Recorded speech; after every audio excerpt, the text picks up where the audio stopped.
Sasabak sa live-action adaptation ng Avatar The Last Airbender ang BAFTA nominee at veteran actress na si Dolly De Leon. Samantala, Lotlot De Leon, ipinagdiwang ang kaarawan ng namayapang ina na si Nora Honor. Ang balitang A to Z Showbiz ni Lane Garcia.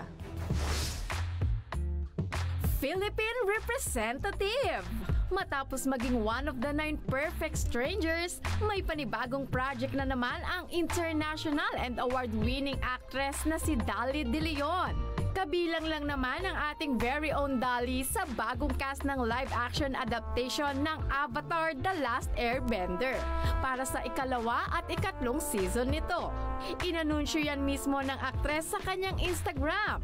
Sa pamamagitan ng isang poster, makikita ang cast ng naturang series kabilang si Dolly.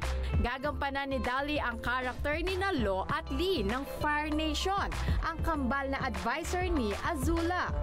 Makakasama rin ni Dolly ang film actor na si Jonjon Briones na gaganap bilang Master Swordsman Piandao. Kaabang-abang! Samantala, ipinagdiriwang ng aktres na si Lotlot De Leon ang ika-72nd birthday ng kanyang ina na namayapang superstar at national artist na si Nora Honor. Sa Instagram, makikita ang isang litrato ng lapida ng yumaong aktres. Kalakip ang pagbati na Happy Birthday in Heaven, Mommy! I will always love you. Napa-throwback si Lotlot sa ilang masasayang memories with her mother Nora noong nagsisimula pa lamang siya sa showbiz.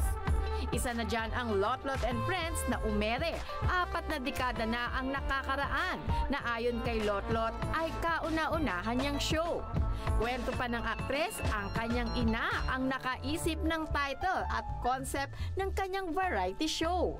Kilala si Nora Honor sa kanyang iconic roles na kanyang ginampanan sa mga pelikula gaya ng Himala, Minsay Isang Gamo-Gamo, 3 Taong Walang Diyos, Bona at marami pang iba.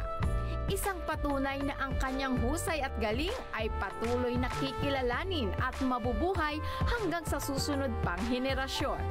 Para sa balitang A to Z Showbiz, Lane Garcia.